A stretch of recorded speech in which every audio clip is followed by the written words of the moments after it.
Hypothesis, theory और law, इन तीनों terms के साइंस की दुनिया में स्पेसिफिक मीनिंग्स हैं, पर इनकी बुकिश डेफिनेशन रट्टा नहीं लगाना, क्योंकि इसकी वर्डिंग्स हर बुक में चेंज होती हैं और एग्जाम्स में भी घुमा फिरा कर पूछी जाती हैं। साइंटिस्ट्स जब दुनिया में किसी चीज़ को ऑब्जर्व करते हैं, जैसे कि दरख्त से गिरते एप्पल को देखकर न्यूटन ने एक हाइपोथेसिस डेवलप की, एक गैस किया, वाइल्ड गैस नहीं था, एजुकेटेड गैस था, कि may be earth is pulling the Apple down. ये हाइपोथेसिस था।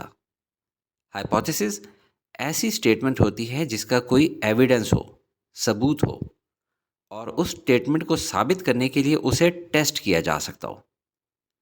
तो हाइपोथेसिस की डेफिनेशन होगी, it helps to predict outcomes, यानी पहले से आउटपुट का अंदाज़ा लगाया जा सकता हो, and define the parameters of the research, यानी इस हाइपोथेसिस को प्रूव करने के लिए जो रिसर्च करनी है उसके लिए किस डायरेक्शन में जाना है उसका भी अंदाज़ा हो जाता है। ये ना हो कि हमने ग्रेविटी पर थ्योरी डेवलप करनी थी मगर हमने हॉरिजॉन्टल मोशन की डायरेक्शन में एक्सपेरिमेंट करना शुरू कर दिया। जब साइंटिस्ट एक हाइपोथेसिस की स्टेटमेंट डेवलप कर लेते हैं तो उसको बार बार एक्सपेरिमेंट करके अपने गैस को साबित करते हैं। जब काफ़ी सारे एक्सपेरिमेंट्स और टेस्ट्स हो जाएं, एविडेंस यानी सबूत इकट्ठे हो जाएं और बात वेरीफाई हो जाए तो फिर थ्योरी बनती है। जैसे न्यूटन ने ग्रेविटेशन की थ्योरी डेवलप की।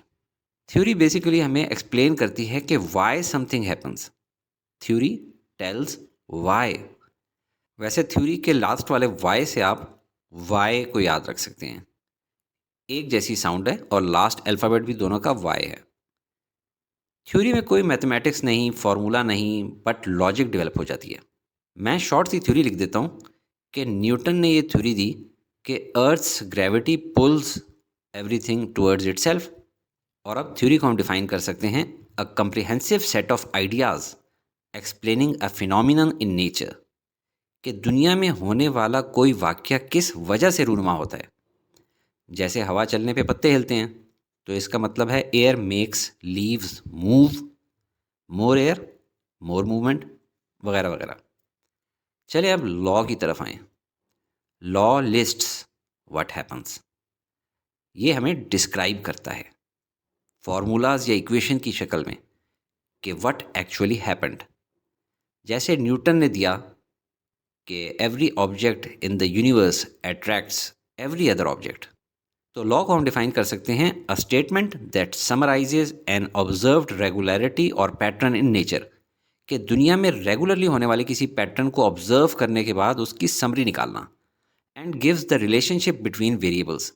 जैसे कि इस इक्वेशन में फोर्स, ग्रेविटेशनल कांस्टेंट, मास 1, मास 2 और आर वेरिएबल्स हैं।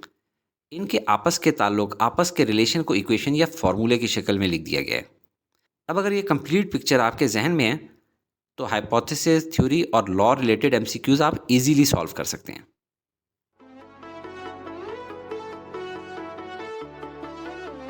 Study with me, a learning experience.